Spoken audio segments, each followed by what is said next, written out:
خب سلام، امیدوارم که حالتون عالی، توپ و درجه یک باشه. مثل ویدیوهای قبل مسیح هستم و تو این قسمت میخوایم یکم با هم توی وردپرس بازی کنیم، ببینیم که آقا چجوری عکس بذاریم، چجوری عکسایی که طراحی کردیم و سایز بهشون بدیم، یکم با المنتور کار کنیم و چند تا آپشن خفن رو با هم بررسی کنیم. جایی نرید، ما رو سابسکرایب کنید، این زنگوله بغلش هم بزنید و بریم ادامه ویدیو روی اسکرین.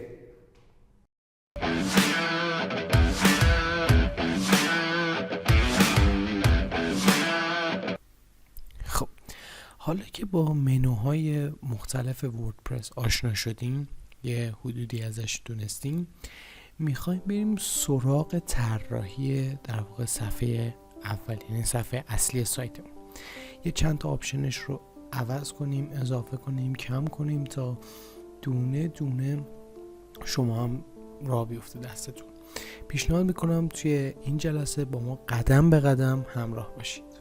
خب اول از همه که چیز رو راه انداختیم، لوکال هاست رو یعنی رانش کردیم، آدرس سایتمون رو میزنیم و منتظر میمونیم که باز شه.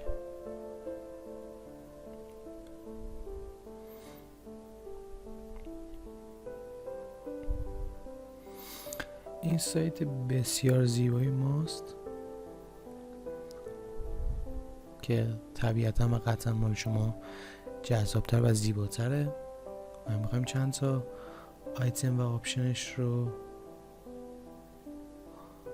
با هم عوض کنیم، ببینیم چه جوریه. خب میریم بالا. بهترین کاری که من بهتون پیشنهاد میکنم اینه که از یه افزونه‌ای به اسم افزونه صفحه ساز استفاده کنید. افزونه‌های صفحه ساز که حالا معروف ترینش المنتور هستش، وقتی روش کلیک کنید یه همچین آپشن قول و خفنی رو بهتون میده.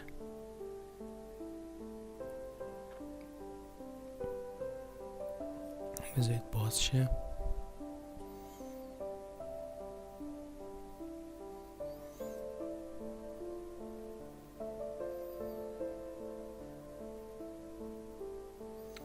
یکم ممکنه طول بکشه. خب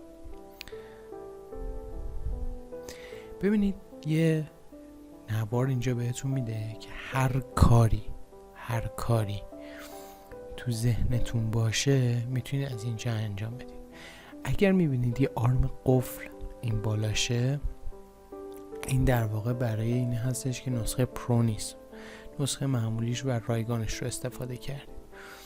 ما توی ویدیو بعدی خریدش و نحوه فعال سازیش رو هم بهتون میگم.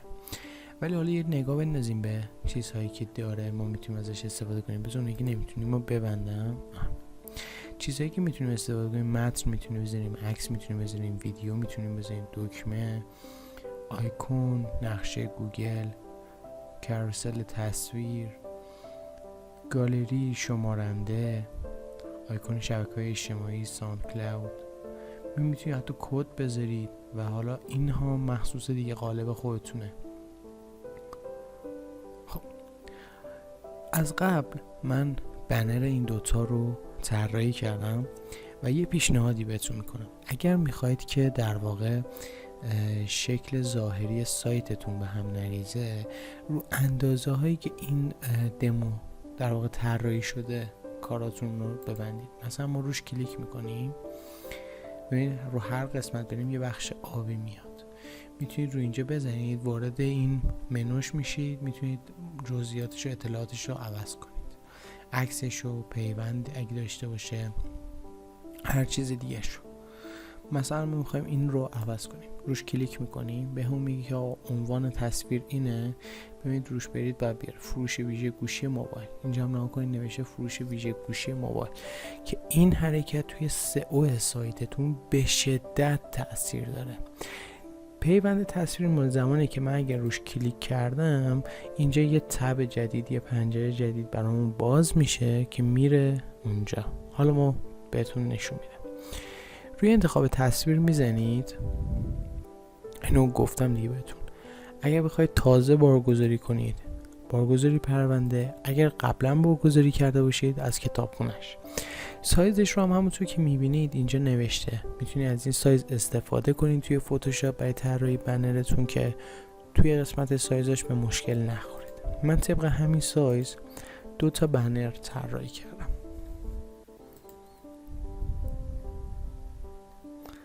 بیایم روی دسکتاپ گذاشتمش. مثلا چرخ دنده. حالا تا این لود چکاش تموم شه نکته راجع به این متن جایگزین بگم. متن جایگزین یا آلت تکس متنی هستش که ربات‌های گوگل وقتی میخوان بیان در واقع سایت ما رو ایندکس کنن، سایت ما رو بررسی کنن، قدرت پردازش تصویرشون خیلی پایینه به نسبت حالا پردازش متنشون. پس ما یه فایل راهنما میذاریم که آقا این عکس ما راجع به چیه. ناکنه خودش هم گفته که مثلا آقا این عکس فلان، این عکس بیساره. پس اگر دارید مثلا روی سئو سایتتون کار میکنید حتما روی این آلت تکست ها در واقع کار کنید. عنوانش رو حالا پاک میکنیم، نکردید هم نکردیم، درج رسانه. وقتی این رو بذاریم، بذارید لود شه، میبینید براتون این شکلی اینجا میاد همون لحظه لایو. یه دونه دیگه هم برای اینجا من طراحی کردم، مثلا زنجیر. اینجاش دیگه دست خودتونه، حالا چقدر سلیقه به خرج بدید، بنرهای جذاب خلاقانه طراحی کنید.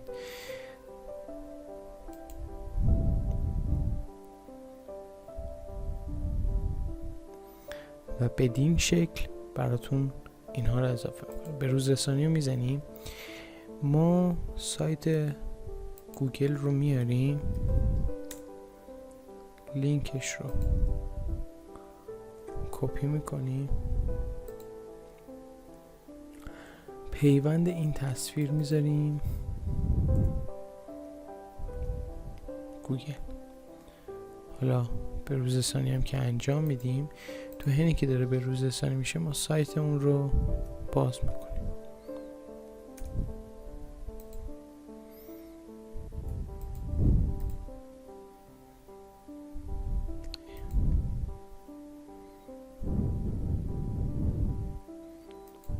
باز شد. این خیلی چیز جذابیه. حالا بهتون نشون میدم که چند تا مدل داره و کجا باید حالا عوضش کنید. ناگه رو زنجیر که میریم و میزنیم یه صفحه جدید برامون باز میشه. قاعدتا ما رو باید ببره تو گوگل. حالا هنوز اینجا رفرش نشده، الان به روز رسانی شده. یه بار دیگه باید این رو رفرش کنیم.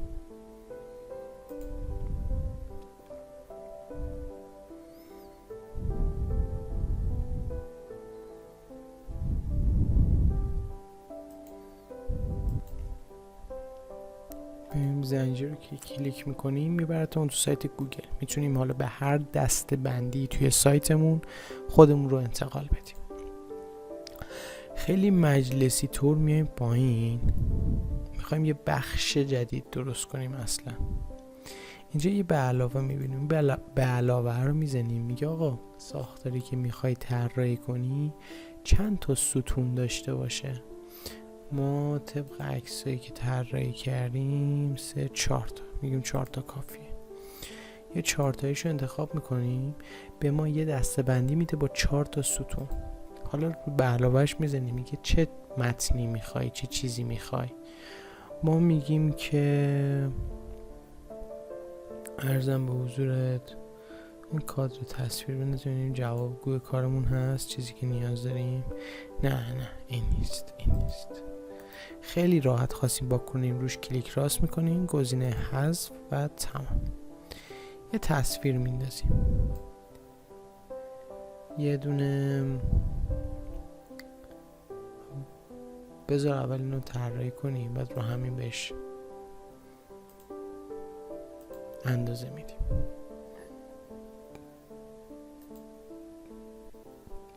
این عکس رو میذاریم،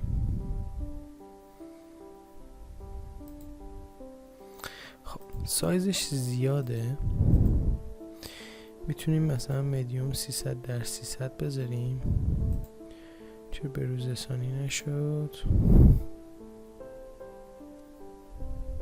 خب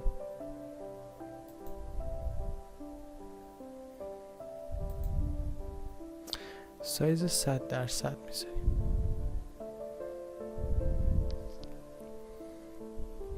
فکر کنم اندازش مناسب باشه. خب یه استایل میریم تو استایل. قسمت استایل میتونیم به حالتهای مختلفش مثلا شکل و رنگ بدیم. شفافیتش رو کم و زیاد میکنه. شفافیتش الان روی 1 تقریبا نزدیک 0 میشه. ما روی 1 میزنیم. میخوایم هاور به حالتی میگن که این موس میاد اینجوری روش. میخوایم یه کاری برای ما انجام بده. ما میگیم آقا هاور شد مثلا این چه اینجوری شد. خیلی باحالم هستش. حالا از همین 3 تا دیگه تکثیر میکنیم. اینو میندازیم اینجا، تکثیر میندازیم اینجا به همین سادگی.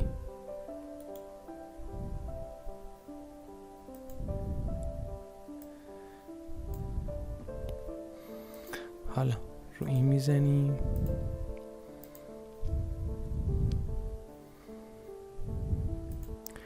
رو این کلیک میکنیم،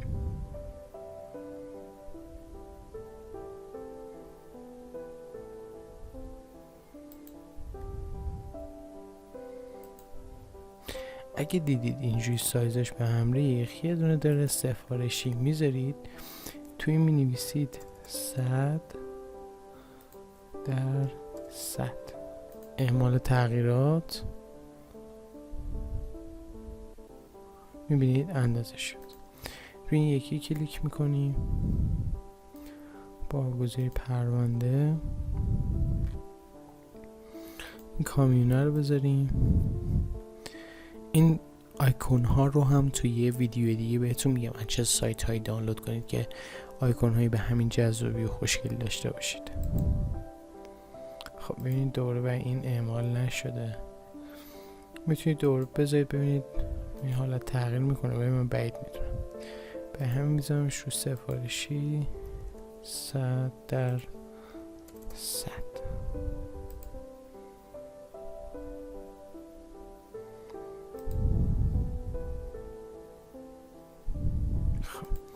خونه آخر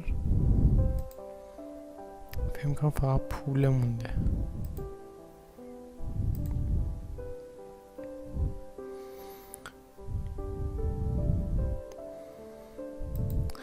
بعد سایت دیجیکالا رو دیدید؟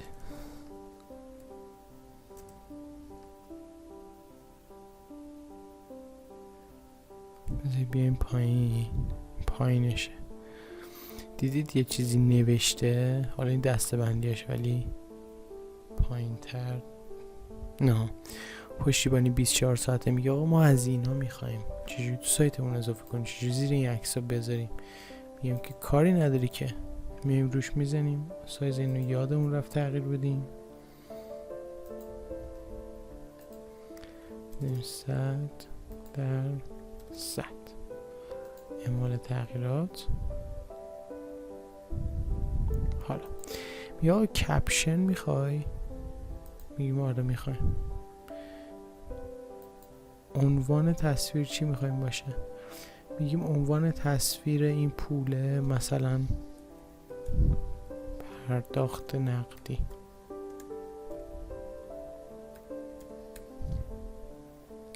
میبینید اینجا براتون نوشت پرداخت نقدی. میتونید محتوای داینامیک بذارید به نسبت این چیز تغییر کنید. مثلا سر این ماشینه ما میذاریم ارسال رایگان.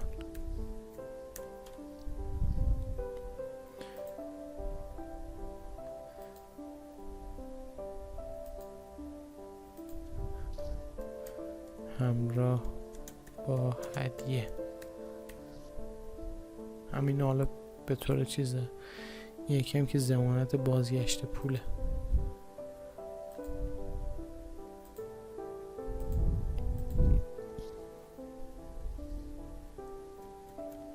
بازگشت به همین سادگی و خوشمزگی ما یه دسته‌بندی ایجاد کردیم. این شکلایی که حالا شبیه دیجی کالا بودش رو پیاده سازی کردیم و به این صورت الان شما یاد گرفتید که چجوری عکس همه این بخشایی که میبینید رو عوض کنید. اینها با المنتور بخشش، اینا چراها، اینا این بنفشه، این سبز، اینا با المنتور میشه، ولی عکسای اینا با المنتور نمیشه. باید محصولاتش رو برگزار کنید. اینا با المنتور میشه. هر کدوم از این سطور ردیف ها رو که میبینید با المنتور شکل میگیره و ما حالا این رو طراحی کردیم. قسمت بعد میخوام بهتون یاد بدم چجوری این هدر و بیایم پایینتر این فوتر رو با هم ادیت کنیم، طراحی کنیم و به یه سرانجام برسونیمش. امیدوارم که از این قسمت لذت برده باشید. ما رو حتما با دوستاتون خودتون سابسکرایب کنید، برای دوستاتون به اشتراک بذارید، بگید اونها هم سابسکرایب کنن، اون زنگوله بغلش هم بذارید که به محض اینکه ما ویدیو میذاریم مطلع بشید و با ما بتونید جلو بیایید. تا ویدیو بعد، تا قسمت بعد، خداحافظ.